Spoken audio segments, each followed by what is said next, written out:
কথা বলতে বলতে ঝগড়া লেগে গিয়ে দুই গ্রুপ। এক গ্রুপ বলে আমরা বেশি সম্মানিত, আরেক গ্রুপ বলে তোরা না আমরা। একদল বলে আমাদের ওটের সংখ্যা বেশি, তোমাদের এত ওট নাই। আরেক দল বলে আমাদের ছাগলের সংখ্যা বেশি, তোমাদের এত ছাগল নাই। আরেক দল বলে আমাদের দলে নেতা খেতার সংখ্যা বেশি, তোদের দলে কোনো নেতা নাই। এই কথা নিয়ে ঠেলাঠেলি আছে না নাই? তার মানে সাহাবারা দুনিয়ার ভোগের সামগ্রী, দুনিয়ার সম্পদ, ক্ষমতা নিয়ে পরস্পর ঝগড়া শুরু করে দিল। সাহাবীদের সাথে বিষয়টা মানায় না। সাহাবীদেরকে শিক্ষা দেওয়ার মাধ্যমে গোটা বিশ্বের জন্য আল্লাহ মেসেজ হিসেবে ওই মুহূর্তে সূরাটা নাজিল করে বললেন, আলহাকুমুত তাকাসুর হাত্তা যুরতুমুল মাকাবির। পড়েন আল্লাহু আকবার। আল্লাহ বললেন আলহাকুমুত তাকাসুর, সম্পদের প্রাচুর্য তোমাদেরকে পাগল বানিয়ে দিয়েছে। হাত্তা যুরতুমুল মাকাবির, এই সম্পদের প্রাচুর্যতার কথা, মোহের কথা তোমরা বলতে পারবে না যতক্ষণ না তোমরা কবরে যাবা। কই যাবা? কথা বলেন। বিশ্বনবী একবার রাত্রিবেলা সাহাবাদেরকে বললেন, তোমাদের মধ্যে কে আছো রাতের বেলা 1000 কোরআনের আয়াত পরে বিছানায় ঘুমোতে যাবা? হাত তোলো। কেউ হাত তোলে না। ওমি 1000 আয়াত কি বাড়ির কাছের কথা? কথা বলেন। বিশ্বনবী বললেন, কে আছো তোমাদের মধ্যে রাত্রিবেলায় বিছানায় ঘুমোতে যাওয়ার আগে 1000 কোরআনে কারীমের আয়াত তেলাওয়াত করে ঘুমাতে যাবা? দাঁড়াও। কোনো সাহাবী দাঁড়ায় না। বিশ্বনবী ডানে তাকায়, বায়ে তাকায়, সামনে তাকায়, কেউ হাত তোলে না। বিশ্বনবী বললেন, ও সাহাবারা, এবার বলো তোমাদের মধ্যে কে কে আছো সূরাতুত তাকাসুর পরে রাত্রে বিছানায় ঘুমোতে যেতে পারবা? এবার সব হাত উঠে গেছে। সুবহানাল্লাহ পড়ে। বিশ্বনবী বললেন, তোমাদের মধ্যে যদি কেউ রাত্রিবেলা একবার সূরাতুত তাকাসুর তেলাওয়াত করে বিছানায় ঘুমোতে যাও, আমল নামায় 1000 আয়াত তেলাওয়াতের সওয়াব দিয়ে দিবে কে? চিৎকার করে আল্লাহু আকবার। একবার রাতে পড়বেন 1000 কোরআনের আয়াত তেলাওয়াতের সওয়াব আমল নামায় চলে যাবে। পড়ে আলহামদুলিল্লাহ। আত-তাকাসুর মানে সম্পদ নিয়ে, প্রাচুর্যতা নিয়ে, অর্থ নিয়ে বাড়াবাড়ি করা, গর্ব করা, অহংকার করা। একদিন মাটির ভেতরে হবে ঘরে মন আমার, কেন বাঁধো দালান ঘরে মন আমার, কেন বাঁধো দালান ঘর। একদিন মাটির ভেতরে হবে ঘরে মন আমার, কেন বাঁধো দালান ঘর। কবরের ঘর আসল ঘর, এটা আল্লাহ বুঝাতে চাইলেন। হাত্তা যুরতুমুল মাকাবির, মাকবার মানে কবরস্থান, এটার প্লুরাল হলো মাকাবির। আল্লাহ বললেন এই কবরস্থানে যাওয়ার আগ পর্যন্ত দুনিয়া কামানোর লোভ আর লালসা তোমাদের কমবে। আলহাকুমুত তাকাসুর, দুনিয়ার প্রাচুর্যের লোভে পড়ে, মোহে পড়ে তোমরা পাগল হয়ে গিয়েছো। সম্পদ আর অর্থের বড়াই করতে করতে আখিরাতকে তোমরা বেমালুম বলে গিয়েছো। এই দুনিয়া আসল দুনিয়া নয়, আসল জগৎ হলো আখিরাতের জগৎ। বলেন ঠিক কিনা? আলহাকুমুত তাকাসুর, অর্থ, সম্পদ, বিত্ত, বৈভব, ক্ষমতা, এগুলো অর্জনের আকাঙ্ক্ষা আমাদেরকে পাগল বানিয়ে দিয়েছে। কিসের নেশা যে আমরা ছুটছি, শুধু ছুটছি প্রতিযোগিতা। কোন দিকে যে যাচ্ছি আমরা নিজেরাও জানি না। জোরে বলেন ঠিক কিনা? চাহিদার আমাদের শেষ নাই। যার যত বেশি তার চাহিদা তত বেশি। গাড়ি আছে বাড়ি চাই, বাড়ি আছে নারী চাই, এটা আছে ওটা চাই, ওটা আছে সেটা চাই, এরকম চাহিদা আছে না নাই? যারে আল্লাহ দিয়েছে বেশি তার চাহিদাও তত বেশি। ঠিক কিনা? এজন্য আল্লাহ বললেন আলহাকুমুত তাকাসুর, তোমাদের চাহিদার কোনো কমতি নাই, তোমাদের চাওয়া পাওয়ার কোনো শেষ নাই। যার সাইকেল আছে সে মোটর সাইকেল চায়, মোটর সাইকেল আছে তো প্রাইভেট কার চায়, প্রাইভেট কার আছে মনে মনে ভাবে প্লেনে চড়তে পারলে একটু ভালো হয়। এরপরে কয় হেলিকপ্টার আছে না নাই? যিনি মেম্বার হয়েছেন তিনি ভাবলেন সামনে চেয়ারম্যান হইলে একটু ভালো হয়। যিনি আপনাদের ভোটে চেয়ারম্যান হয়ে গেলেন মনে মনে ভাবে এবার যদি একটু পার্লামেন্টে যাইতে পারি খারাপ হয় না। কথা কন? পার্লামেন্টও নিছেন ওনারে, এবার মনে মনে ভাবে একটা মন্ত্রণালয়ের দায়িত্ব যদি পাই খারাপ হয় না, এলাকার উন্নয়ন বেশি বেশি করা যাবে। মন্ত্রীও হয়ে গেছে, এবার মনে মনে ভাবে আর আছে একটা। ধরে কন? ওইটার সুযোগ এই দেশে নাই, ওইটার সুযোগ এই দেশে নাই। হয় উনি নয় উনি। কথা কন? এই দুই ফ্যামিলির বাইরে আমাদের আর কোনো গতি নাই। তো গতি যেহেতু নাই, ওনারা ভালোভাবে চালাক, আমাদের কোনো কথা নাই, জোরে বলেন ঠিক কিনা? যারাই আমাদের নেতা হবে, আল্লাহ সুন্দরভাবে তাদেরকে দেশটা চালানোর তৌফিক দাও, বলে না আমিন। এজন্য আল্লাহ বললেন, আল্লাহকুমুত তাকাসুর হাত্তা যুরতুমুল মাকাবির, দুনিয়ার লোভ লালসা প্রতিযোগিতা তোমাদেরকে পাগল বানিয়ে দিয়েছে। পাগল হয়ে গিয়েছি, আরো চাই, আরো লাগবে, আমার আরো লাগবে, এরকম মানসিকতা আমাদের অন্তরের ভেতরে আছে না নেই? এই মানসিকতারে বলে ফকিরি মানসিকতা। কথা কন, বারবার যারা চায় রে কি বলেন? ফকিরনি। জুমার দিন জুমার নামাজের পরে 5 টাকা দিলেন, দেখবেন আপনারটা থাপা দিয়ে দৌড়ে আরেকজনের কাছে যায়, ওনারটা নিয়ে আবার আরেকজনের কাছে যায়, যেদিকে এই টাকা দেয় ওইদিকে উনি আসে না নাই? কারণ নাম হলো ফকির। নাম কি? আমরা সবাই এরকম ফকির। ধনী হলো একজন, তিনি কে? ইয়া আইয়ুহান নাসু আনতুমুল ফুকারাউ ইলাল্লাহ ওয়াল্লাহু হুয়াল গনিয়ুল হামিদ। আল্লাহ বললেন, গোলাম তোরা সবাই ফকিরের বাচ্চা। আমরা কি? ওই যে কয় না, ফকিরের বাচ্চা কইতে প্রেস্টিজে লাগে, কিন্তু কোরআনে কিন্তু আল্লাহ কয়েছে আনতুমুল ফুকারাউ ইলাল্লাহ, তোমরা সবাই আল্লাহর দিকে ফকির। কারণ আমরা রাতে দিনে সব সময় বিপদে পড়লে চাই একজনের কাছে, তিনি কে? অসুস্থ হলে কাঁদি একজনের কাছে, তিনি কে? তুফান হইলে, বন্যা হলে একজনের ডাকি, তিনি কে? বানসারামপুর তুফান হয় না? বন্যা হয় না? সিডর হয় না? কারণ ডাকেন, দেখবেন তুফান হইলে মুসলমানরা যেমনি ডাকে, হিন্দুরাও ডাকে, বৌদ্ধরাও ডাকে, নাস্তিকরাও নাস্তিকতা বলে যায়, তখন জিকির চলে একজনের, তিনি কে? আমি বরিশালে গিয়েছিলাম বাসে করে, ফিরে আসছি লঞ্চে। এই একবার সাগরের ভেতরে, নদীর ভেতরে তুফানে পড়েছে। সেই দিন চিনতে পেরেছি আল্লাহ কারে কবে। কারণ আমি শহরে বড় হয়েছি, সাঁতার জানি, স্বাভাবিক সাঁতার, এদিকে ফালাইলে ওদিকে যাইতে পারবো, কিন্তু নদী কি সাঁতরে পারাইতে পারবো? কথা কর। প্রচন্ড তুফান, সদরঘাটে ভিড়তে আর 2 ঘন্টা বাকি। জাহাজ টলমল শুরু করেছে। এবার দেখলাম জাহাজের ভেতরে যত মহিলাগুলো আছে সব চিল্লায় আর ডাকে কারে? হিন্দুগুলাও ডাকে কারে? বৌদ্ধগুলাও ডাকে কারে? হঠাৎ করে তুফান থেমে যায়, আবার ধাক্কা মারে, আবার চিল্লা, আসে নাই? সবার ওকে এক আওয়াজ, বাঁচাও। আমি বললাম, কে বাঁচাইব? হুজুর আমনে, আমনে দোয়া কালাম পারেন, আমনে বাঁচান। আমি কইলাম, আমারে বাঁচাইব কেডা? আল্লাহ ছাড়া বাঁচানোর কেউ নাই। এজন্য আল্লাহ বললেন, আল্লাহকুমুত তাকাসুরু হাত্তা যুরতুমুল মাকাবির, তোমরা সম্পদের লোভে, দুনিয়ার লোভে পাগলের মতো হয়ে গিয়েছো। ফকিরদের যেই স্বভাব, সেরকম স্বভাব তোমাদের মধ্যে ঢুকেছে, ঠিক কি না? আরো চাই, আরো লাগবে, আরো দাও, সব খামু, সব আমার। পেটটা এতটুকু, হ্যাঁ সব খাইব। পেট কদ্দুর, কিন্তু বলে কি সব খাবো। আনলিমিটেড ডিমান্ড, শেষ নাই। প্রতিযোগিতার পর প্রতিযোগিতা। উনার কত টাকা, আমার টাকা তার চেয়ে বেশি লাগবে। ওর বাড়ি কয়টা, আমার বাড়ি আর কয়েকটা বাড়ানো লাগবে। ওর বিল্ডিং যদি হয় 5 তলা, আমার লাগবে 6 তলা। কিন্তু উনি তাহাজ্জুদ পড়ে, আমারও তাহাজ্জুদ পড়া লাগবে। এই টেনশন আছে নাকি? কথা বলেন। ওনার বাড়ি 5 তলা, আমারটা লাগবে 8 তলা। বিষ্ণু বলেছেন, one of the minor sign before the day of judgment, people will start to compete to construct high-rise buildings. কিয়ামতের আগে লোকজন বড় বড় বিল্ডিং বানানোর প্রতিযোগিতা শুরু করে দেবে। ওয়ান তারাল হুফাতাল উরাতাল আলাতা রিয়া শাইয়াতাতাওয়ালুনা ফিল বুনিয়ান। বিশ্বরাই বললেন, তোমরা দেখবে এমন কিছু লোক সমাজের গরিব ছিল, পায়ে দেওয়ার মতো জুতা ছিল না, গায়ে দেওয়ার মতো জামা ছিল না, পেটে দেওয়ার মতো খাবার ছিল না, গু গু করে তারা বড় লোক হয়ে গিয়েছে। আর সমাজের এদিকে সেদিকে আনাচে কানাচে বিল্ডিং বানানোর প্রতিযোগিতা করতে শুরু করেছে। আছে না নেন? বানসারামপুরে মুরব্বী যারা আছেন একটু বলেন তো, আজ থেকে 20 বছর আগে এরকম এত বিল্ডিং, টাওয়ার, ফাউন্ডেশন ছিল কুমিল্লা শহরে, চট্টগ্রামে, ঢাকায়? আজ থেকে 20 বছর আগে এখন যেমনি টাওয়ার বানানোর প্রতিযোগিতা এগুলো ছিল। কথা বলে, তার মানে এগুলো কিয়ামতের আলামত। একটার পর একটা, একজন বানায় 100 তলা, আরেকজন বানায় 150 তলা, আরেকজন বলে না আমারটা বানাইতে হবে 200 তলা। আছে না নাই? জেদ্দাতে, এবার হজে জেদ্দা দেখলাম যে সবচেয়ে বড় টাওয়ারটা কাজ এখনো শেষ হয় নাই। 19 সালে খুব সম্ভব ওরা কমপ্লিট করতে পারবে। গত 5 বছর ধরে চালাইয়েই যাচ্ছে। কিংডম টাওয়ার 1000 মিটার উঁচু। হিসাব বুঝেন তো, 1000 মিটার মানে কয় কিলোমিটার?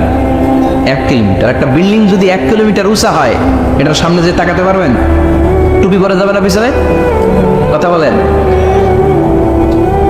1 কিলোমিটার উঁচু দি কিংডম টাওয়ার, সৌদি আরবের জেদ্দা নগরীতে অবস্থিত।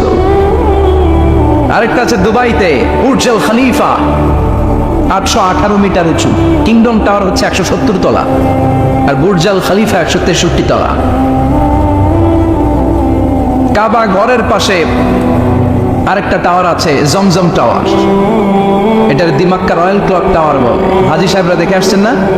বড় একটা ঘড়ির মনোগ্রামও আছে। এটা 120 তলা। কয় তলা? 120 তলা। চায়নাতে একটা আছে সাংহাই টাওয়ার। তাইওয়ানে একটা আছে দি টাইপেরান 101, 101 তলা। আমি যেখানে পিএইচডি করি, বছরের বেশিরভাগ সময় থাকি, মালয়েশিয়াতে একটা আছে। আমরা শপিং করতে গেলে মাঝে মাঝে ওখানে যাই। 2 ভাইয়ের মতো দাঁড়ায় আছে, পেট্রোনাস টুইন টাওয়ার। স্থানীয়রা এটারে বলে KLCC। 41st 42nd ফ্লোর একটা ব্রিজ আছে, এই টাওয়ার থেকে ওই টাওয়ারে যাওয়া যায়। ইয়াতাতাওয়ালুনা ফিল বুনিয়ান, বিল্ডিং বানানোর প্রতিযোগিতা।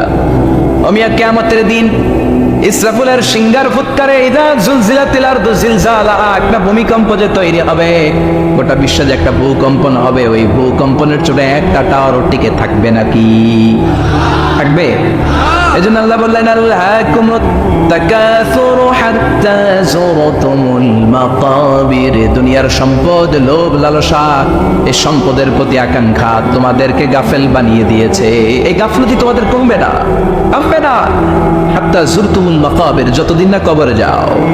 কবরে না যাওয়া পর্যন্ত এই খাই খাই নাই নাই এই মানসিকতা তোমাদের থেকে কশিন কালেও যাবে না। চিৎকার করে বলেন কথাটা কার? এজন্য আল্লাহ বললেন সম্পদ তোমাদেরকে পাগল বানিয়ে রেখেছে। সম্পদের পাহাড় মানুষ গড়তে চায়। আরব বিশ্বের ধনকুবেরদের সম্পদের তালিকা দেখলে আপনি অবাক হবেন। প্রিন্স ওয়ালিদ বিন তালাল, বর্তমান যেটা আছে MBS বলে ওরে সংক্ষেপে, MBS, মোহাম্মদ বিন সালমান, সম্পদের কোনো অভাব নাই। ওয়ালিদ বিন তালাল আরেক ধনকুবের, আগের বাদশাহ আব্দুল্লাহর ভাগিনা।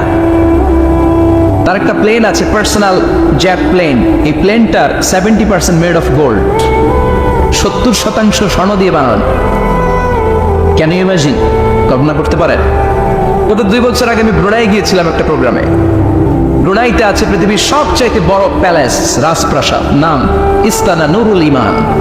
প্রায় 2000 কক্ষ আছে ওই রাজপ্রাসাদের ভেতর। এটার মালিক হচ্ছে ব্রুনাইয়ের বাদশাহ সুলতান হাসান আল বালখিয়া। গ্র্যান্ড হায়াত নামে একটা হোটেল আছে, ওইটার মালিক। ওনার সংগ্রহে 500টা রোলস রয়েস গাড়ি আছে। কয়টা? এক একটা গাড়ির দাম কমসে কম 10 কোটি টাকা। আচ্ছা, একজন মানুষের পুরো ফ্যামিলি নিয়ে চলতে ফিরতে মজমাস্তি করতেও কয়টা গাড়ি লাগে? হ্যাঁ, একটা গাড়ি, 2টা গাড়ি, সর্বোচ্চ 3টা গাড়ি, ঠিক কিনা?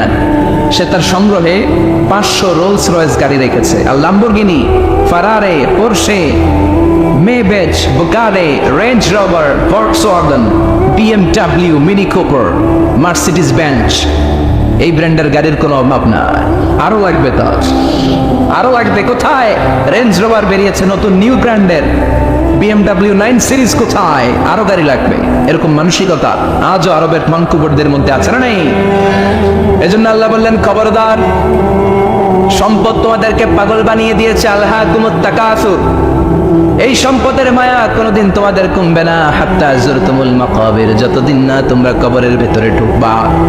ইসলাম সম্পদ উপার্জন করতে বাধা দেয় না, তবে সেটা হতে হবে হালাল পন্থায়, ঠিক কিনা? কারণ হালালে বরকত দিয়েছে কে? হারামে কোনো বরকত আছে? আচ্ছা বলেন তো, গরু খাওয়া হালাল না হারাম?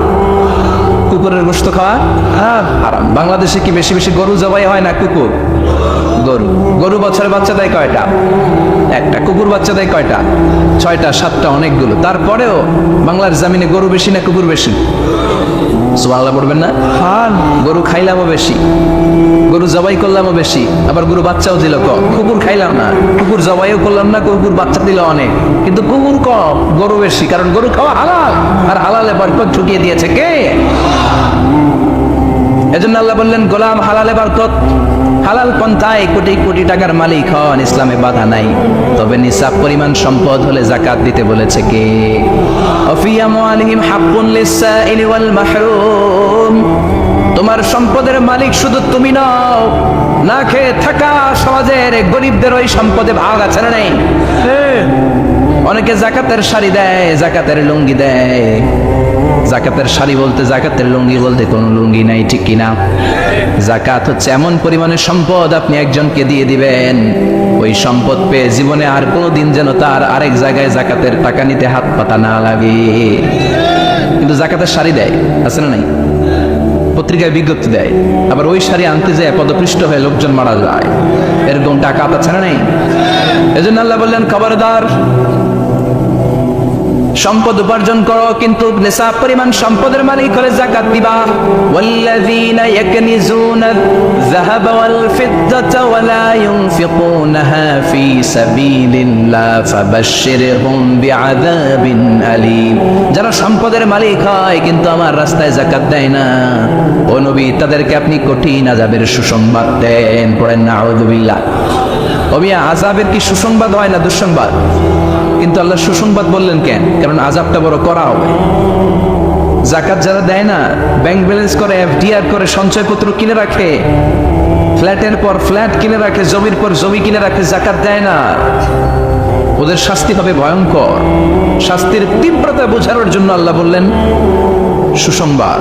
ছেলে পরীক্ষায় ফেল করেছেন, গণিত পরীক্ষায়, মা বলে ফেল করছস, তোর বাপে আসুক, এমন মাইট দিবে, মাইট খেয়ে মজা টের পাবি। ওমিয়া মাইট দিলে কি মজা লাগে না ব্যথা পাবি? কথা কন তো। মা তো কয় মজা পাবি, মজা টের পাবি, তার মানে মাইটটা খুব করা মাইর হবে, করা। আল্লাহ বললেন কারুনের দিকে তাকা, যারা সম্পদের যাকাত দিস না, কারুনের দিকে তাকা।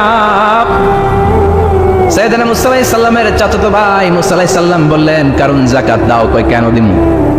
কারণ আল্লাহ তোমার সম্পদ দিয়েছে। কারণ বলে কোন আল্লাহ তাআলা আমারে সম্পদ দেয় নাই, ইন্নামা উতিতুহু আলা ইলমিন ইনদি, আমার বুদ্ধি খাটিয়ে সম্পদের মালিক আমি হয়েছি। আমার ব্রেন খাটাইছি মিয়া, বুদ্ধি খাটাইছি, মাথার কাম পায়ে ফেলে আমি সম্পদ কামাইছি, কোনো জাকাত টাকা দেব না। সাইয়েদনা মুসা আলাইহিস সালাম বললেন দাওয়াত দেওয়ার দায়িত্ব আমার, দাওয়াত দিলাম, যাকাত দাও, তাহলে কঠিন আযাব তোমার উপর চেপে বসবে। কারণ বলে পারলে তুমি শাস্তি নিয়ে আসো। সাইয়েদনা মুসা আলাইহিস সালাম আল্লাহরে বললেন আল্লাহ অনেক আমি দাওয়াত দিলাম, গরিব দুঃখীদের মাঝে যাকাত দেন, আপনি শাস্তি পাঠান। রব্বুল আলামিন বললেন কিছুক্ষণের মধ্যে পুরো জমিনটা কারুন তার সম্পদ সহ সব কিছুকে মাটিতে দাবিয়ে দিবে। ফাখাসাফনা বিহি ওয়া বিদারিহিল আরদ, হঠাৎ করে পুরো জমিন কারুনের সম্পদ সহ মাটিতে টান দিতে লাগলো। আমি জায়গাটা নিজে দেখে এসেছি, আমি মিশরে পড়াশোনা করেছি তো, মিশরের কায়রোতে ছিলাম। কায়রো থেকে প্রায় 100 মাইল দূর হবে একটা শহর আছে ফাইউম। এই ফাইউম শহরে বহাইরা কারুন, কারুনের সব সম্পদ সহ বাড়িঘর সহ জমিন যেখানে দাবিয়ে তাকে জমিনের ভেতরে গর্ভস্থ মাটির ভেতরে ঢুকিয়ে ফেলেছে, ওই জায়গাটা আজও ঠিক ওই রকম আছে। ওখানে একটা লেক হয়ে গিয়েছে, হ্রদ, মিশরীরা এখন মাছ ধরে। জমিন তাকে ভিতরে টানতে লাগলো, হাঁটু পর্যন্ত টেনে ফেলার পরে সে বলে আমি উঠে যাব, কোমর পর্যন্ত মাটির ভেতরে গেড়ে গেল, সে বলল আমি বেঁচে যাব। এবার গলা পর্যন্ত যখন দেহটা মাটিতে দেবে যায়, এবার হাত তুলে বলে মুসা সব সম্পদ তোমার, আমারে বাঁচাও। এমন ভালো মানুষ, সোজা আঙ্গুলে কি সব সময় উঠে না। ও মুসা সম্পদ নাও, আমারে বাঁচাও, বাঁচতে চাই। সাইয়েদনা মুসা বলে দ্য টাইম ইজ আপ, সময় শেষ। যখন দাওয়াত দিয়েছি তখন যদি দাওয়াত মেনে নিতা বেঁচে যেতা, এখন আমারও কিছু করার নাই, আমি গেলাম। ইয়াতাজালজালু ফিল আরদ হাত্তা ইয়াউমুল কিয়ামা, প্রতিদিন সহিহ বুখারীর বর্ণনা 1 বিঘত পরিমাণ আল্লাহ তাআলা জমিনকে আদেশ দিয়েছেন কারুন এবং তার সম্পদকে প্রতিদিন 1 বিঘত করে জমিনের ভেতরে নিতে থাকবে। Up to the day of judgment, কিয়ামত পর্যন্ত কারুন তার সম্পদ সহ জমিনের ভেতরে যেতেই থাকবে, যেতেই থাকবে। চিল্লায় পড়েন সুবহানাল্লাহ। এজন্য আল্লাহ বললেন সম্পদ তোমারে বাঁচাতে পারে না, ক্ষমতা তোমারে বাঁচাতে পারে না, বাঁচাতে পারে একজন, তিনি কে? আল্লাকুমুত তাকাসুরু হাত্তা যুরতুমুল মাকাবির, দুনিয়ার সম্পদের লোভে পড়ে আখিরাতকে তোমরা বেমালুম ভুলে গিয়েছো। এই গাফলতি তোমাদের থামবে না যতক্ষণ না তোমরা কবরে ঢুকবা। কার কথা? এজন্য যাকাত দেওয়ার দরকার আছে না নেই? এলাকায় তো এসে গল্প শুনলাম, অনেক বিজনেস ম্যাগনেট আছে, আশা করি তারা যাকাতও দেয়, ঠিক কিনা? আপনাদের মধ্যে থেকে যারা ধনী আছে তাদেরকে পৌঁছাবেন যে যাকাত না দিলে কারণের মতো পরিণতি করে দিতে পারে কে? সম্পদগুলো কিয়ামতের দিন পেঁচাতে পেঁচাতে কোমর পর্যন্ত পেঁচাবে, আবার পেঁচাতে পেঁচাতে গলা পর্যন্ত পেঁচিয়ে ছোবল দিয়ে বলবে আনা মালুক আনা কানজু, আনা মালুক, আমি তোর মাল। আমি তোর সম্পদ, মানে কানজু, আমি তোর ব্যাংক ব্যালেন্স, আমারে খা। এক একটা ছোবলের চোটে পুরো দেহটা 70 গজ জামিনের ভেতরে চলে যাবে। এজন্য আল্লাহ বললেন, আল্লাহকুমুত তাকাসুরু হাত্তা যুরতুমুল মাকাবির। দুনিয়ার প্রাচুর্যতা তোমাদেরকে মোহাচ্ছন্ন করেছে। আমরা মোহের মধ্যে পড়ে আছি, ঠিক কিনা? আমাদের চলাফেরা, কথাবার্তা, লাইফস্টাইল দেখলে মনেই হয় না যে আমরা মনে হয় যে 1000 বছর রাজত্ব করতে আমরা এসেছি। কেউ আমাদেরকে থামাতে পারবে না, কোনোদিন আমাদের মরণ হবে না। চিল্লায় বলেন ঠিক কিনা? এই দুনিয়াটা আসল জীবন না, আসল জীবন কবরের জীবন। এই দুনিয়ার দৃষ্টান্ত আল্লাহর কাছে হলো 4টা স্বর্ণের টুকরার মতো আর 3টা লাশের মতো। স্বর্ণের টুকরা কয়টা, লাশ কয়টা? বনি ইসরায়েলের জামানাতে 3জন যুবক কর্মের সন্ধানে, কাজের সন্ধানে বেরিয়েছিল। হঠাৎ করে তারা এক গুপ্তধন পেয়ে যায়। গুপ্তধনে তারা পেয়েছে 4টা বড় বড় স্বর্ণের টুকরা। কয়টা? মহা খুশি, খুশিতে বাকবাকুম। চিন্তা করলো আমরা আজীবন খেয়ে পড়ে চলে যেতে পারবো, কিছুই করা লাগবে না। 3জন মিলে স্বর্ণ নিয়ে বসে প্ল্যান করলো, ভাগ বটোয়ারা করার আগে একজন বাজার থেকে রুটি কিনে নিয়ে আয়, আগে পেট ভরে খেয়ে নেই, তারপরে ভাগ বটোয়ারা। একজন রুটি আনতে গিয়েছে, ওই 2জন ভাবতে শুরু করলো, যেটাতে রুটি আনতে পাঠাইছে ওইটা যদি মেরে দিতে পারি তাহলে ভাগাভাগির আর কোন কাম নাই। স্বর্ণ কয়টা? তুই নিবি 2টা, আমি নেব 2টা। আর যে রুটি কিনতে গিয়েছে সে মনে মনে ভেবেছে রুটির মধ্যে বিষ মাখিয়ে নিয়ে যায়। কি মাখিয়ে নিয়ে যায়? ওই 2টা বিষ খাইয়া ঠুস। সব যেই চিন্তা ওই কাজ। রুটির মধ্যে বিষ মাখিয়ে নিয়ে এসেছে। 2 বন্ধু ওইটারে ধরে আঘাত করতে করতে দুনিয়া থেকে বিদায় করে দিয়েছে। এবার 2টা বলে, এইটারে মারতে অনেক কষ্ট হয়েছে, আগে খাইয়া লই। এরপরে তুই 2টা, আমি 2টা। এবার বিষ মাখানো রুটি খেয়ে ওরাও শেষ। আহা, আল্লাহু আকবার। 4টা স্বর্ণের টুকরা পড়ে আছে, 3টা লাশ পড়ে আছে। হাদিহি মাসালু হায়াতিদ দুনিয়া। এটা দুনিয়ার জীবনের দৃষ্টান্ত। এজন্য মানুষের স্বভাব হলো আরো চাই, আরো চাই। বিশ্বনবী বললেন, লাউ লিকুল্লি ইবনি আদমা ওয়াদিয়াম মিন যাহাব। আল্লাহ বনি আদমের সবাইকে যদি এক একটা স্বর্ণের পাহাড়ের মালিক বানিয়ে দেয়, আহাব্বা ইয়াকুনা লাহু ওয়াদিয়ান, সে চাইবে কেমন করে আরেকটা স্বর্ণের পাহাড়ের মালিক পাওয়া যায়। ও মিয়া, আমার যদি একটা স্বর্ণের পাহাড়ের মালিক বানায় দেয়, আমার 14 পুরুষ সে স্বর্ণের পাহাড় বেচা খেয়ে শেষ করতে পারো? তা আরেকটা দিয়ে আমি কি করবো? সবাইকে যদি এক একটা স্বর্ণের পাহাড়ের মালিক বানিয়ে দেয়া হয়, তারপরে প্রত্যেকে চাইবে কেমন করে আরেকটা পাহাড়ের মালিক হওয়া যায়। কারণ ওই যে খাই খাই, আরো লাগবে, আরো লাগবে। কবরের মাটি ওর মুখে ঢোকার আগ পর্যন্ত ওর এই খাই খাই স্বভাবের বন্ধ হবে না। চিৎকার করে বলেন ঠিক কিনা? এজন্য আল্লাহ বললেন, কবরে না ঢুকলে তোমাদের এই আকাঙ্ক্ষা থামবে না, লোভ লালসা বন্ধ হবে না। হাত্তা যুরতুমুল মাকাবির, কবরে তোমাদেরকে যেতেই হবে, মরতে তোমাদেরকে হবে। এই পৃথিবীতে কেউ থাকার জন্য আসে নাই, জোরে বলেন ঠিক কিনা? মরতেই হবে, যেতেই হবে, চলে যেতেই হবে। এজন্য বিশ্বনবী বলতেন, আকসিরু যিকরা হাযিমিল লাযাত। জীবনের সব স্বাদ আল্লাহকে নিঃস্বাদ করে দেয়, পানসা করে দেয়। ওই মৃত্যুর কথা বেশি বেশি স্মরণ করবা। জীবনের স্বাদ আল্লাহ সব কিছুকে পানসা করে দেয়। কোন জিনিস? মরণ। চিল্লায় বলেন কোন জিনিস? আর জোরে বলেন কোন জিনিস? সুনিশ্চিত যেতেই হবে। কোনো সন্দেহ আছে? কথা বলেন, সন্দেহে আছে কারো? The most certain thing in our life is death, and the most uncertain thing in our life is the time of death. আমাদের জীবনের সবচেয়ে সুনিশ্চিত বিষয় হচ্ছে আমাদের মরণ, মরতে হবে। কিন্তু সবচেয়ে অনিশ্চিত বিষয় হচ্ছে মরণের সময়। কখন মরবো এটা আমরা কেউ জানি না, কিন্তু মরবো যে এটা আমরা সবাই জানি। চিল্লায় বলেন ঠিক কিনা? এজন্য রব্বুল আলামিন বলেন, কিতাবুন আনজালনাহু ইলাইকা লিতুখরিজান NASA Minaj যুলুমাতি ইলান Noor. Muhammad, I've revealed this holy and sacred book unto you in order to lead the mankind out of darkness into the light. ও নবী, কেন এই কোরআন পাঠালাম জানো নাকি? শোনো, অন্ধকারাচ্ছন্ন মানুষগুলোরে আলোর পথে নিয়ে যাওয়ার জন্য, বামপন্থী গুলারে ডানপন্থী বানানোর জন্য, জাহান্নামী গুলারে জান্নাতে পাঠানোর জন্য। পড়েন ঠিক কিনা? কোরআন পড়লে কেউ বামপন্থী থাকতে পারে না, পারে? জাহান্নামী থাকতে পারে না, পারে? অন্ধকারে থাকতে পারে না। তাকে আলোর পথ দেখায় কে? কারণ কোরআন নিজেই তো আলো। এরার দোয়া থেকে বিশ্বনবী আলো নিয়ে এসেছেন, গোটা বিশ্বটাকে আলোকিত করে দিয়েছেন। Up to the day of judgment, কিয়ামত পর্যন্ত এই আলো ছড়াতেই থাকবে, ছড়াতেই থাকবে, ছড়াতেই থাকবে। কারো মুখের ফুৎকারে আলো কখনো নিভে যাবে না। চিল্লা এখন ঠিক কিনা? অনেকে চায় কোরআনের আওয়াজকে মাটির নিচে পুঁতে ফেলতে, ইসলামকে মাটির নিচে পুঁতে ফেলতে, কিন্তু ওরা জানে না ইসলাম হচ্ছে বীজের মতো, চারা বীজের মতো। চারা বীজ মাটিতে পুঁতে দিলে কি হয়? আবার উপরের দিকে উঠে। সুবহানাল্লাহ পড়বেন না?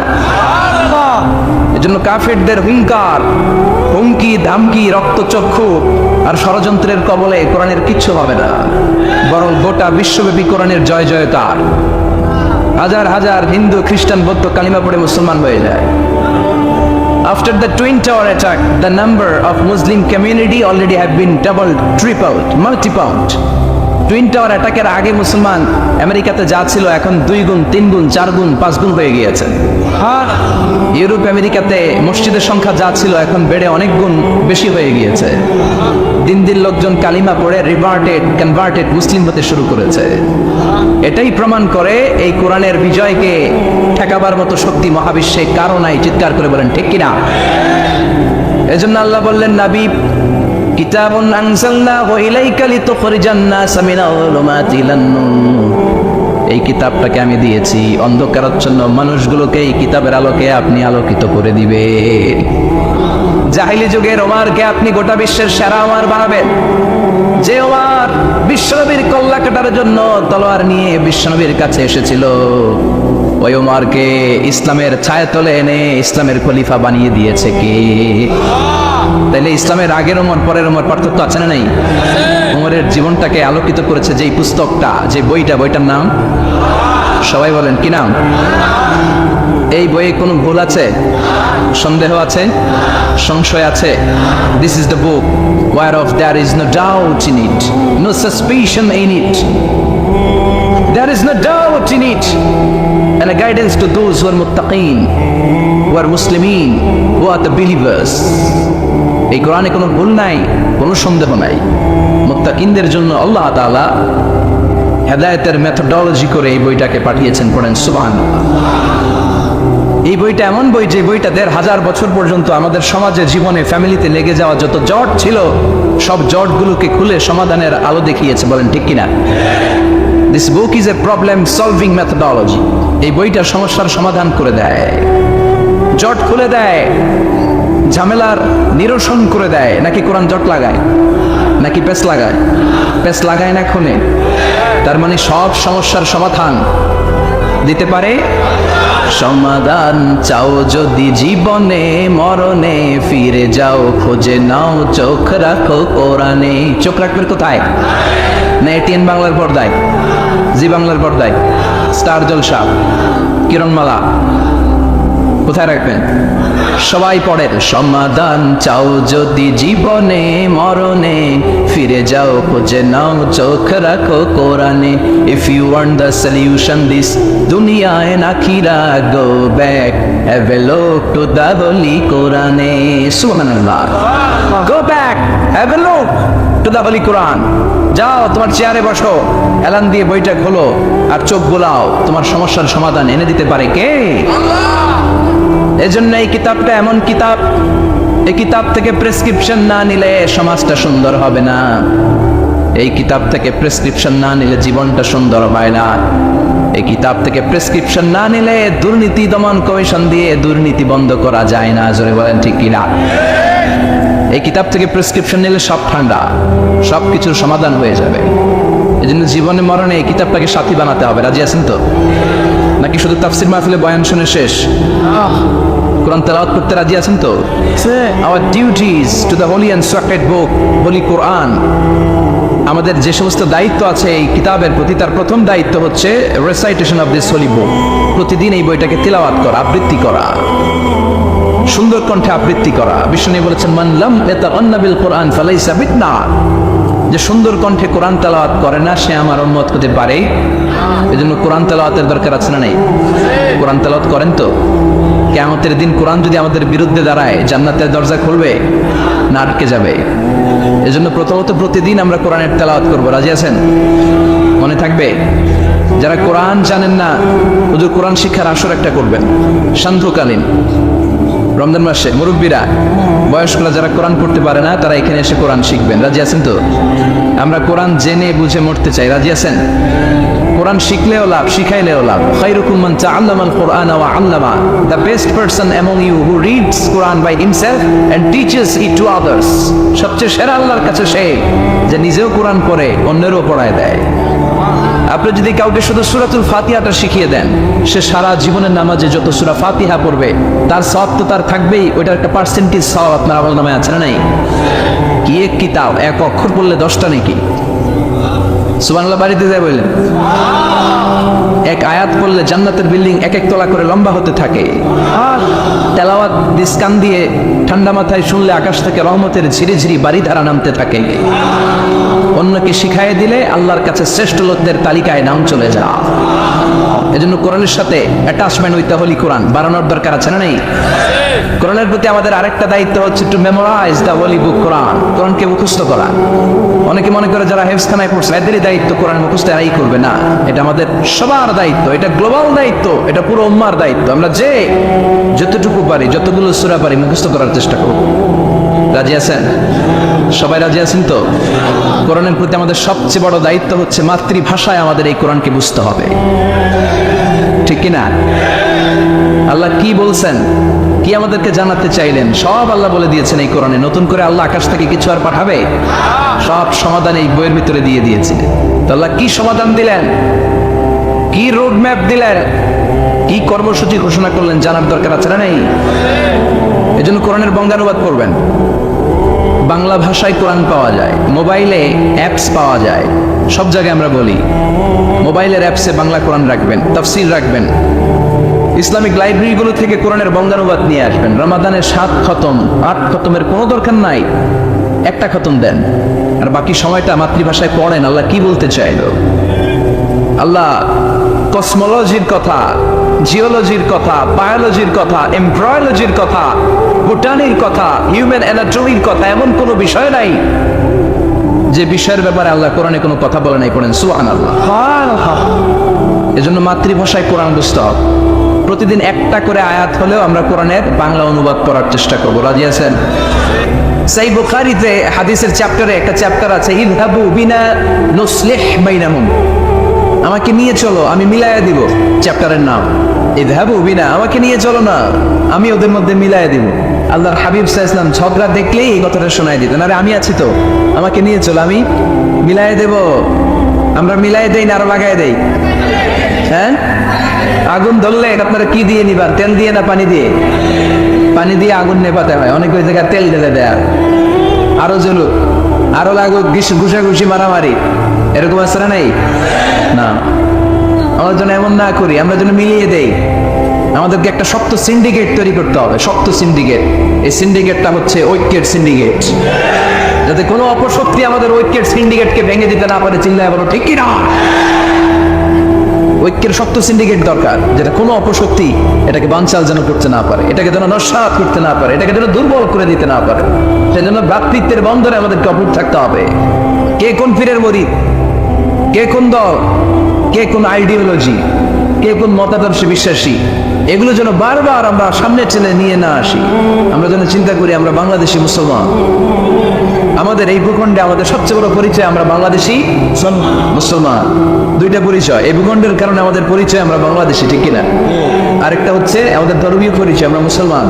এটা যেন সবচেয়ে বড় পরিচয় হয়। যদি সে বাংলাদেশি মুসলমান হয়, সে আমার ভাই, সে আওয়ামী লীগ করতে পারে, সে বিএনপি করতে পারে, সে জামায়াত ইসলাম করতে পারে, জাতীয় পার্টি করতে পারে, এখানে দলাদলি করার কোনো সুযোগ নাই। দালাল খেতাব দিতে আমরা খুব অভ্যস্ত। তুই পাকিস্তানের দালাল, ও কয় তাহলে তুই ভারতের দালাল। আসরা নাই? বাংলাদেশের দালাল কেউ নাই। বাংলাদেশ কপাল পড়া জাতি আমরা। আমরা এদেশের সন্তান হয়ে এদেশের দালালি করতে শিখলাম না। আল্লাহ তুমি বাংলাদেশের দালাল আমাদেরকে হওয়ার তৌফিক দান করো। আমরা যেন ভাগাভাগি না করি, আল্লাহ আমরা যেন মিলে থাকতে পারি, আল্লাহ তুমি তৌফিক দাও। আরো জোরে পড়ি আমিন। আমি সূরা তাওবার 112 নম্বর আয়াত তেলাওয়াত করেছি। সূরা তাওবার 112 নম্বর আয়াতে আল্লাহ তাআলা আমাদেরকে কিছু গাইডলাইন দিয়েছে। 9টা গাইডলাইন। কয়টা? সবাই বলেন কয়টা? এগুলো খেয়াল করে মুখস্থ করে নিয়ে যাওয়া যাবে আজকে? মুখস্থ করে আবার আরেকজনের শোনায় দিবেন, পারা যাবে? যে এই 9টা বিষয় যদি কেউ লালন করে, নিজের মধ্যে ধারণ করে, আল্লাহ তাকে জান্নাতের সুসংবাদ দিয়েছে। আমরা জান্নাতে যেতে চাই কি চাই না? বাল্লিগু আন্নি ওয়ালাউ আয়া, একটি আয়াত হলেও আল্লাহর হাবিব বললেন পৌঁছে দাও। আমাদের ধর্মের এই মিশনারি ওয়ার্কটা, এটা সবার দায়িত্ব। মিশনারি ওয়ার্ক, দাওয়াতি অ্যাক্টিভিটি, এটা শুধু মিজানুর রহমান আজহারীর দায়িত্ব না। উনি এসে এসে শুধু দাওয়াত দিবে না, এটা সবার দায়িত্ব। আমি যদি বেশি জানি তো বেশি শোনাবে, আপনি কম জানলে কম শোনাবেন। আপনি যদি শুধু জানেন লা ইলাহা ইল্লাল্লাহ মুহাম্মাদুর রাসূলুল্লাহ, আপনি তাহলে অতটুকুর দাওয়াত দিবেন। সবাই আমরা দাঈ ইলাল্লাহ। এজন্য কথাগুলো সুন্দর, প্রথমত আমরা যেন এগুলো ধারণ করতে পারি, এগুলো পালন করতে পারি। কক্সবাজারের ভাইরা, অনেক ভাইরা এসেছেন, আমাদের সবাই অনেক দামি, অনেকে দোকান পাট ব্যবসা বাণিজ্য বন্ধ করে টাকা খরচ করে এসেছেন। সময়টা যেন কাজে লাগে। আমরা আমাদের নিয়তকে খালিস করে নেই, যে আজকে আমরা যা শুনবো ঠান্ডা মাথায় ইখলাসের সাথে আমল করার নিয়তে শুনবো, এবং যা শুনবো মনে রাখবার চেষ্টা করব এবং এটা পৌঁছে দিব, ঠিক কিনা? সবাই কি একমত? দ্বিমত আছে নাকি কেউ কেউ? সবাই একমত তো? আসুন আমরা সরাসরি কোরআন থেকে তাফসীর শুনি। এই আয়াতটিতে আল্লাহ তাআলা মুমিনদের 9টি গুণের কথা বলেছেন। আমরা একে একে ধারাবাহিকভাবে গ্রাজুয়ালি 9টি গুণের কথা শুনবো। প্রথম যেই গুণের কথা আল্লাহ তাআলা বলেছেন, আল্লাহ তাআলা উল্লেখ করছেন মুমিনদের প্রথম বৈশিষ্ট্য হচ্ছে আত্তাইবুনা। আমার সাথে সাথে সবাই পড়েন আত্তাইবুনা। সবাই পড়েন নাই, সবাই পড়েন আত্তাইবুনা, মানে মুমিনরা তওবা করে। এজন্য আল্লাহর হাবিব বললেন কুল্লুকুম খাত্তাউন, তোমরা সবাই পাপী, শুধু পাপী না, পাপীর ঘরের পাপী। ওয়া খায়রুল খাত্তাইনা আত-তাওয়াবুন, আর এই পাপীদের মধ্যে সবচাইতে ভালো পাপী যেই পাপী পাপ করার পরপরই তওবা করে। ইয়া আইয়ুহাল্লাযীনা আমানু তুবু ইলাল্লাহি তাওবাতান নাসুহা। ও বিশ্বাসীরা, তোমরা যদি অন্যায় করে ফেলো, তোমরা যদি ভুল করে ফেলো, তোমরা যদি নিজের নফসের উপর জুলুম করে ফেলো, উপলব্ধি আসার পরে আমার কাছে ক্ষমা চাও, তওবা করো। তওবার মতো তওবা করলে আমি জীবনের সব গুনাহ মাফ করে দিতে পারি। তিনি দয়াময়, তিনি মেহেরবান, তার দয়া যে কত বিশাল আপনি কল্পনাও করতে পারবেন। তুবু ইলাল্লাহি তাওবাতান নাসুহা, তওবার মতো তওবা। তাওবাতুন নাসুহা মানে কি? তওবার মতো তওবা, এমন তওবা যে তওবাতে আল্লাহ আপনারে মাফ করবেই, যেই তওবার মধ্যে জড়িত আছে আবেগ, যেই তওবাতে জড়িত আছে চোখের পানির স্পর্শ, চোখের পানির এত দাম। অনুতপ্ত বান্দা যখন গুনার কথা স্মরণ করে কাঁদে, চোখের পানি ছেড়ে দেয়, এই চোখের পানি চোখ বেয়ে নাকের ডগাবে মাটিতে পড়ার আগেই আল্লাহ অনুতপ্ত বান্দার জীবনের সব গুনাহ মাফ করে দেয়। এজন্য চোখের পানি ছাড়তে হবে। আমাদের হৃদয়ের ভেতরটা অনেকের খুব শক্ত, নরম হয় না, চোখ দিয়ে পানি নামে না। সর্বশেষ কবে যে আমরা কেঁদেছিলাম অনেকের মনে নাই, এরকম আসরা নাই। যদি জিজ্ঞেস করি ভাই আল্লাহর ভয়ে সর্বশেষ কাঁদছিলেন মনে নাই। কবে যে কাঁদছিলাম, এত ব্যস্ত আমি, কখন কাঁদবো, কাঁদার তো সময় নাই, এরকম আসরা নাই না। কুল্লুকুম খাত্তাউন, সবাই পাপী। আর এই পাপীদের মধ্যে সবচেয়ে বড় পাপী যে পাপ করার পরপরই তওবা করে। আপনার পাপ কত বড়? কি গুনাহ করেছেন? কত বড় জুলুম করেছেন? আপনার পাপ, আপনার অন্যায়, আপনার ভুল, আপনার জুলুম যত বড়ই হোক, আল্লাহর দয়া, আল্লাহর ক্ষমা তার চাইতে বড়। আমাদের পাপ যদি হয় খালের পানির সমান, বিলের পানির সমান, জেনে রাখবেন আল্লাহর দয়া সাগরের পানি সব। আমাদের পাপ যদি হয় পাহাড়ের সমান, আল্লাহর দয়া আকাশের সমান। এজন্য আল্লাহ বললেন তুবু ইলাল্লাহি তাওবাতান নাসুহা, তওবার মতো তওবা করো। তওবার মতো যদি তওবা করতে পারো, সব গুনাহ মাফ করে দিতে পারে কে? কত যে দয়াময় তিনি, কত যে মেহেরবান। দয়ার ভালোবাসাকে তিনি 100 টুকরা করেছেন। 1 টুকরা আমাদের সবার মাঝে ভাগ করে দিয়েছেন, 99 টুকরা উনি নিজের মধ্যে রেখে দিয়েছেন। দেখেন আমাদের 1 টুকরার ভালোবাসার নমুনা পৃথিবীব্যাপী আপনি খোঁজ করে দেখেন, কত ভালোবাসার ঘটনা। এক একজন যে কত লাভ স্টোরি জানে। যদি জিজ্ঞেস করি ভাই একটা লাভ স্টোরি শোনান, আপনি ঘটনা শুনতে শুনতে নিজেই কাঁদতে শুরু করবেন। এত চমৎকার লাভ স্টোরি, এত চমৎকার ভালোবাসার উপন্যাস, এত চমৎকার নাটক। ভালোবাসার দৃশ্য দেখলে অবাক লাগে। বন্ধু বন্ধুর জন্য ভালোবাসা, স্বামী স্ত্রীর জন্য ভালোবাসা। নেপালের ওই যে কি যেন একটা এয়ারপোর্টে আমাদের ইউএস বাংলা একটা এয়ারক্রাফট ক্র্যাশ করেছিল, হ্যাঁ, হাজবেন্ড ওয়াইফ, কি নাম এটা, ত্রিভুবন ইন্টারন্যাশনাল এয়ারপোর্ট, ত্রিভুবন। এই ত্রিভুবনে আমাদের পাইলট যখন সিগন্যাল চাচ্ছিল ওখানে ওই 10 না 01 নাকি 20 এই নিয়ে কনফিউশনের কারণে ওনারা সেফলি ল্যান্ড করতে পারেনি, মারাত্মক ক্র্যাশ। কিছু ফ্যামিলি দেখলাম, নিউ কাপল, ভেরি নিউ কাপল, নতুন বিয়ে হয়েছিল, হাতে মেহেদির দাগগুলো শুকায়নি তখন, জ্বলে পুরে হাজব্যান্ড সারখার, কিন্তু হাজব্যান্ড আর ওয়াইফের হাত এই যুগল আলাদা হয়নি। স্বামী তার স্ত্রীকে ধরে রেখেছিল শেষ মুহূর্তে, বিমানের ভেতরে যখন ফায়ার, হাজব্যান্ড তার ওয়াইফের হাত ছাড়েনি, ওয়াইফ ছাড়েনি স্বামীর হাত। ভালোবাসার নমুনা, 1 ভাগ ভালোবাসার ছিটফোঁটা আমরা পেয়েছি, ঠিক কিনা? ওই 1 ভাগ কি আমি একা পাইছি, আপনি একা পাইছেন? আমরা সবাই মিলে। আমি পত্রিকায় একটা রিপোর্ট দেখেছি, আমি প্রায় বলি, বন্যার পানিতে পানি খেতে খেতে মা জীবন শেষ, কোমর পানি, গলা পানি, নাক সমান পানি, পানি খেতে খেতে শেষ, কিন্তু বাচ্চাটারে বুদ্ধি করে বালতির মধ্যে এরকম চেপে ধরে রাখছে, বন্যার পানিতে পানি খেতে খেতে মা শেষ, আল্লাহর মেহেরবানিতে বাচ্চাটা মরে নাই। এই কলিজার টুকরা দুধের বাচ্চার জন্য মা জীবন দিয়ে দিন, এই বাচ্চার জন্য মায়ের হৃদয়ে ভালোবাসাটা ঢুকাই দিছে কে?